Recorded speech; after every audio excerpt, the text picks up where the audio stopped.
फिर आ जाते हैं हम लोग प्रिवेंशन ऑफ बेड सोर पे। इसमें क्या होता है, कैसे हम लोग बेड सोर से प्रिवेंट कर सकते हैं। सबसे पहला क्या है, position changing. Time to time position change करने से बेटा प्रेशर साइड चेंज हो जाती हैं, जिसकी वजह से एक ही जगह पर प्रेशर नहीं पड़ता और उसकी वजह से बेड सोर भी नहीं होगा। फिर क्या है, स्किन इंस्पेक्शन।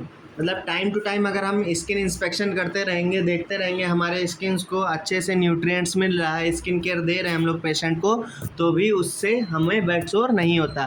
फिर क्या है, न्यूट्रिएंट्स।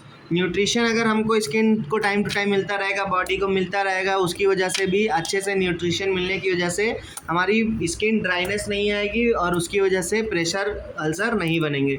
लाइफस्टाइल चेंजेस की वजह से और यूज़ प्रेशर रिलीविंग डिवाइसेस। कुछ प्रेशर रिलीविंग डिवाइसेस होते हैं, जैसे कि बेड सोर मैट्रेस होती है, जिसमें क्या होता है, प्रेशर मैट्रेस जो time to time pressure change करती रहती है अपनी पोजीशन पर, उसकी वजह से भी प्रेशर सोर नहीं पड़ते। तो these are the prevention by which bed sore can never be appeared.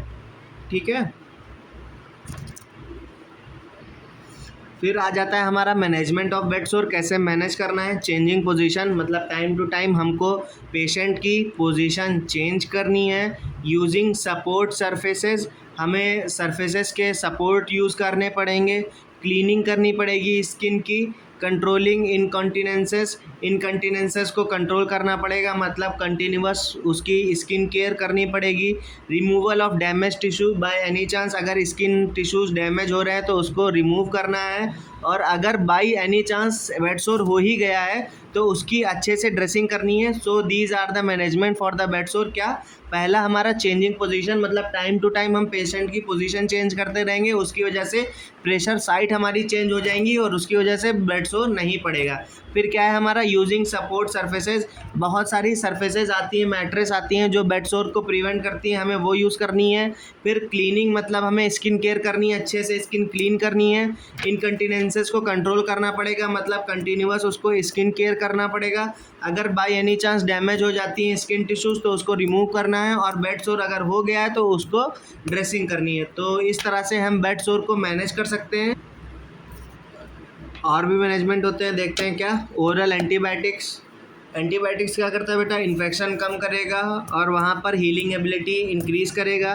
Healthy diet से हम मैनेज कर सकते हैं। हेल्दी डाइट में न्यूट्रिशंस मिलेंगे बॉडी को, फिर उसकी वजह से स्किन न्यूट्रिएंट्स मिलेगा स्किन को, और वहाँ पर स्किन डैमेज नहीं होगा। एजुकेटिंग द केयर गिवर, जो केयर गिवर है उसको अच्छे से एजुकेट करना है बेड सोर के बारे में, फिजियोथेरेपी के बारे में, चेंजिंग पोजीशन के बारे में, तो उसकी वजह से भी हमारा कंट्रोल हो जाएगा बेड सोर। इन्फेक्शन कंट्रोल, किसी भी तरह का स्किन में कोई इन्फेक्शन ना हो, इससे भी हमारा बहुत हद तक बेड सोर कॉम्प्रोमाइज़ हो जाता है। फिर क्या आता है, वुंड इंटरवेंशन। अगर किसी तरह का घाव है तो उसको अच्छे से ठीक करना भी, उसकी वजह से बेड सोर हमारा डिक्लाइन हो जाएगा।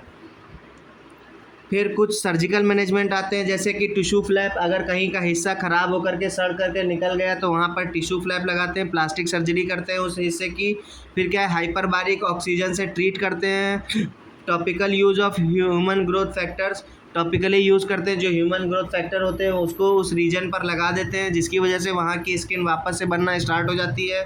Tissue flap, plastic surgery, hyperbaric oxygen और topical use of human growth factors are the surgical management of bed sores. फिर क्या आता है बेटा, बेड पैन, है ना। बेड सोर और बेड पैन पढ़ना था। बेड पैन क्या होता है ये जानते हैं आज। A bedpan is a shallow equipment use for urination and defecation by bedridden patients, है ना। जो बेड रिटन पेशेंट्स होते हैं वो अनेबल होंगे उठ करके यूरिन करने जाने के लिए या फीकल आउट करने के लिए, तो बेड पैन क्या होता है, एक ऐसा शैलो इक्विपमेंट होता है जो पेशेंट को बेड पर ही लेटे लेटे यूरिनेशन करवा सकता है और डिफिसेशन करवा सकता है ना। These are the two things जो पेशेंट अनेबल होता है करने के लिए जब वो हॉस्पिटल में एडमिट होता है, तो बेड पैन के हेल्प से हम लोग उसको, पेशेंट को यूरिन भी करवा देते हैं और मलाशय भी उसका निकल आता है ना, तो बेड पैन के हेल्प से। Type of bed pan, regular bed pan होता है और फ्रैक्चर बेड पैन होता है। पर्पस क्या होता है, to facilitate bowel and bladder elimination in a bed ridden patient. जो बेड रिटन पेशेंट होते हैं उनका बोवल मूवमेंट और ब्लैडर एलिमिनेशन करवाना, उसके लिए बेड पैन यूज़ होगा। टू कलेक्ट स्पेसिमेन, अगर हमको यूरिन की जांच करनी है या फीकल की जांच करनी है तो स्पेसिमेन कलेक्ट करने के लिए भी बेड पैन यूज़ होता है। टू गिव पेरिनियल वॉश के लिए भी हम लोग बेड पैन का यूज़ करते हैं। To teach bowel and bladder training to the patient, है ना, जो बॉवल और ब्लैडर उसका रिटेंशन हो जाता है तो उसको रिलीव करने के लिए भी पेशेंट को अच्छे से ट्रेन करते हैं और उसको बताते हैं कि आप इसके हेल्प से यूरिन और फीसेस आउट कर सकते हैं अपना। प्रिपरेशन ऑफ इक्विपमेंट्स, है ना, कैसे हम लोग उस बेड पैन या बेड अल्सर के लिए, है ना, प्रिपरेशन करते हैं। सबसे पहले तो बेड पैन विद कवर, एक कवर के साथ बेड पैन लेना है। टॉयलेट ट्रे कंटेनिंग होनी चाहिए, एक जग होना चाहिए वार्म वाटर के साथ। सोप डिश के अंदर होना चाहिए। डिस्पोजेबल ग्लव्स होंगे। वॉश क्लॉथ और टैवल होना चाहिए हमारे पास। टॉयलेट टिश्यू पेपर होना चाहिए। स्पेसिमेन कंटेनर होना चाहिए। ड्रॉ शीट, मैकेंटॉश और स्क्रीन, है ना, दीज आर द इक्विपमेंट्स। पहले तो बेड पैन होगा कवर के साथ, टॉयलेट ट्रे होगी, एक जग होगा गर्म पानी का, साबुन होना चाहिए, डिस्पोजेबल ग्लव होंगे जो यूज़ करने के बाद डिस्पोज कर सके, फिर एक वॉश क्लॉथ होना चाहिए या टॉवल होनी चाहिए, टिश्यू पेपर होना चाहिए, स्पेसिमेन कलेक्ट करने के लिए स्पेसिमेन कंटेनर होगा, हमारी एक ड्रॉ शीट होगी, मैकेंटॉश शीट होगी, वाटरप्रूफ होनी चाहिए और एक स्क्रीन होनी चाहिए ना। तो बेड पैन कभी भी हम पेशेंट को, बेड रिटर्न पेशेंट को जब भी बेड पैन के करवाना हो तो ये सारी चीज़ों के साथ ही जाना चाहिए बेड पेशेंट के साथ। What is the nursing procedure, है ना, पहले तो जो भी प्रोसीजर है वो हमको पेशेंट को अच्छे से एक्सप्लेन करना पड़ेगा। फिर उसके बाद क्या है, assemble the equipment near the bed side, जितने भी इक्विपमेंट है उनको बेड साइड के पास अच्छे से इकट्ठा कर लेना है। Wash hand and wear the gloves, हाथ धोने हैं, ग्लव्स पहनना है।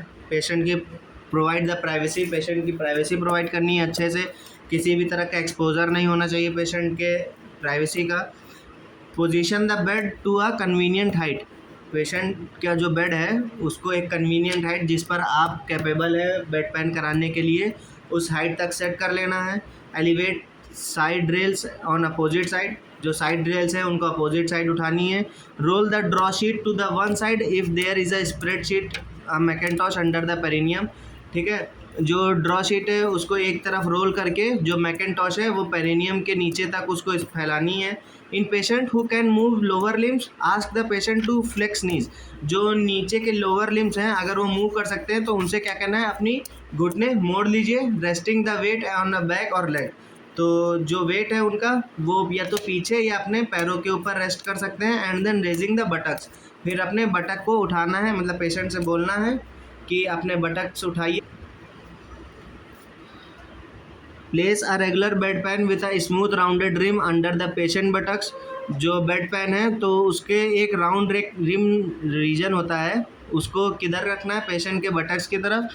And the open pouring side of the pan should face the foot and, और जो ओपन पोरिंग साइड है वो कहाँ, पेशेंट के पैर के एंड पर रहेगा। If fracture bedpan is use place the low flat under the patient buttock, अगर फ्रैक्चर बेड पैन है तो जो लो फ्लैट एंड है वो पेशेंट के बटक के साइड रहेगा, है ना। नर्सिंग असेसमेंट, मतलब एक नर्स को क्या असेस करना है, assess the patient normal bowel elimination habit and routine pattern, है ना, तो जो उसका पेशेंट का रूटीन पैटर्न है, नॉर्मल बोवल एलिमिनेशन, ये सब देखना है। Observe for the effect of a certain foods on a bowel elimination, जो पेशेंट फूड इनटेक कर रहा है उसका बोवल एलिमिनेशन पे क्या इफेक्ट पड़ रहा है ये भी देखना है। Assess the patient level of mobility, amount of assistant required and position the patient can assume, है ना, ये पेशेंट की मोबिलिटी के लेवल के ऊपर असेस करेगा और कितनी पेशेंट को असेसमेंट रिक्वायर हो रही है, मतलब कितनी ज़रूरत है आपके हेल्प की, और कौन सा पेशेंट के लिए सुटेबल पोजीशन है, ये सब आपको असेस करना है। एब्डोमिनल पेन हो या हेमराइड हो या इरिटेशन हो स्किन के एनएस के अराउंड, तो वो सब भी आप ही को असिस्ट करना पड़ेगा, है ना, ये एक नर्सिंग असेसमेंट है। तो ये हमारी बेड सोर और बेड पैन की क्लास है ना, तो आज ये इतनी ही ख़त्म होती है। Thank you.